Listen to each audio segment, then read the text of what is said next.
నమస్కారం, ఘంటారావానికి స్వాగతం. ముందుగా ప్రధానాంశాలు. క్వింటా ఉల్లి 1200కు కొనుగోలు చేయాలన్న సీఎం.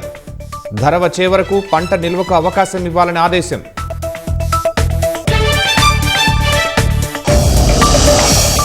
పథకాల కోసం కుటుంబాలు విడిపోయే పరిస్థితి రాకూడదన్న సీఎం.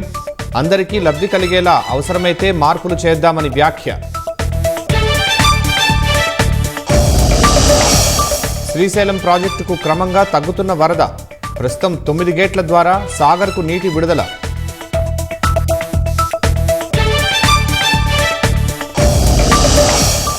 ఉత్తర తెలంగాణ జిల్లాల్లో కుండపోతకు 10 మంది దుర్మరణం. వరద ధాటికి కొట్టుకుపోయిన రోడ్లు, జనావాసాలు.